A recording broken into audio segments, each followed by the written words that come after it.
Alright, this is the second game of me versus Rapl in the first round of the Fimbulwinter4 tournament. And I forgot to record my gameplay, so we're gonna have to walk over the recorded game instead. Which is perfectly fine. This is from Rapl's point of view. He sees two giraffes, two pigs, and immediately uses Great Hunt there. This is the best possible spawn for Odin. Two giraffes means that your Great Hunt will get insane value, and I think Rapl will be very happy with this spawn. So, looking over on my side, obviously I also see two giraffes here. I'm doing my usual build order. If you're interested in it, you can check out my Loki guide, which I have on my YouTube videos. It's a bit of a strange build order, but it worked out really well for me. And even though I know this is a great spawn for Odin, I could potentially veto it, hope for 3 giraffes in the beginning rather than 2. That would be a lot better for Loki. But I choose to stay on this spawn instead, because I have a really good build order for it. I can get these two, I can do the 4 villagers on giraffe here, and then I start sending the next villagers over to a new hunting spot. Which I find here. It's only 2 additional giraffes, so it is a really low hunt spawn for Blue Lagoon. Oftentimes, like I said, you'll have 3 giraffes in the beginning, and then you'll have a lot more hunt over here, like for example this spawn. It's a bit too far for me to walk, so I choose to go for this one instead. Maybe, possibly it would have been better to go over here, but yeah, I chose to go up here. Sending a dwarf there, and now I send an ox cart. This is the thing you can do with Loki. I send a villager and a dwarf, and only now do I get an ox cart. Because they're so fast, 435. Compared to a Thor or Odin ox cart, this is really fast. So this gatherer will just have to walk slightly back, and then he can start working again. But I want to rush Rapl here, because there is so little hunt in the beginning. Even if he uses Great Hunt, I know that there is a good chance that he's going to rush me, and even if he doesn't, I'll just rush him. Because I want to get map control. I don't want to sit back in my base. If I just sit back in my base and advance at 430 or something, I will give him total map control. He will have all the hunt here, and in the rest of the map. Meanwhile, I'll be left picking berries for the rest of the game. I don't want to do that, so I go for a fast advance with Temple in the middle, and I even rotate my Temple towards his face, so he knows that I mean business.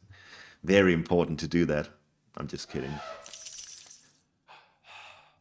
Looking over here, I got my 3rd dwarf out, and getting a final villager that I'm going to put up here as well. And I make sure that I drop these 4 guys off and then over to wood. And up here, I drop these guys off as well. Now I can hit Heimdall. This is a really fast advance. It doesn't get much better than this on a 2 giraffe spawn with Loki. And I do think I catch Rapl off guard here, going for such an early advance with a forward temple. I don't think he expected that. Here he sees my Ulfsag, so he knows something is up. If my Ulfsag is in his base at 320, that probably means that I'm rushing. But I really wanted to get that spy onto his hunters. Actually do it on his ox cart, I think. Trying desperately to get a Hearser out because I want this relic here. It's a very important relic. Double lion, a pair of golden lions. It's such a good relic to have in the Norse war, so I don't want him to get it. That's why I'm spamming to get that Hearser out as soon as possible. And I need to get a house down as well. But you notice here, look at this. Oh man, this is so unfortunate. Like I said, this is probably the best relic you can get in a Norse war. And he steals it right in front of me. So he takes that, and he has his raven right here. He's ready to undermine this longhouse here. Meanwhile, my spy is over here, so I don't have a clue what he's doing. I cannot use my undermine on his barracks, because I don't have vision. He uses undermine, and I say, screw it, I'll just fight you then. And this is a really good fight for me. That's 4 units versus 2. And over here, I'm just making Ulfsags from my TC. I know that winning this fight going on right here is of vital importance. Getting out additional villagers or dwarves here doesn't matter at all, so I'm just spamming Ulfsags out. Right now I'm housed, but I'm winning this fight. He's got 3 hearses and a 9 jar. You notice over here, his Ulfsag is busy building barracks. while I've got my entire army dedicated to fighting. So I'm actually winning here.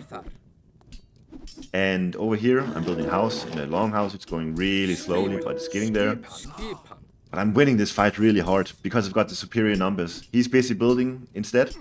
And his Olfsaks are just over here that he's building from base. Also, over here, he's now gone onto an elephant. And this takes so long to take this guy down. And I'm just spawning myth units over here. This is huge. It's why Loki is so good in Norse Wars. It's these myth unit spawns. He's forced to build hearses, and I just snipe them down with my regular units. Over here, by the way, look at this. So unfortunate for Rapl. His ox cart is being a dumbass, and it's moving all the way up here, so his villagers are really losing a lot of idle time here.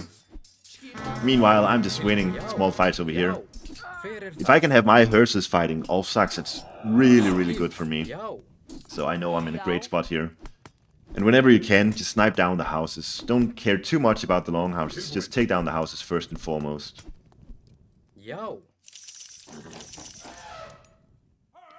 Over here I have started building dwarves, but you see I had 3 dwarves when I advanced, and only now, 6 minutes into the game, I have 7 dwarves. So I haven't really been producing many villagers at all. Just focusing my resources on winning this area up here. I took down these houses and he's now ungarrisoning his units, hoping to maybe snipe down units over here, but I'm pretty sure I do a good job here, making this guy live. Yeah, this guy too. I also have a Valkyrie somewhere, don't I? Yeah, I do. So I can send this Valkyrie back and heal this guy back up to full. That's 120 resources I get that way. I still have Undermine available to me, so I use it over here, like this. You're about to see it, like that. And it's gonna hit the longhouse here, and it's gonna spread to the house over here, eventually. And I just keep winning fights, even though he's got the lions here.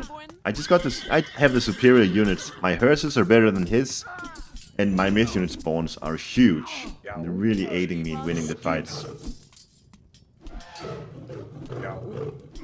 The Iron Jar are there as well to boost the attack of all the regular units like this. Really helps you out a ton in the grab wars you see here. Rapl has moved his ox cart now, but he has to move his villagers to a new spot. And I think he's about to call it. It's looking, yeah, there it is, GG. 7 minutes and 17 seconds.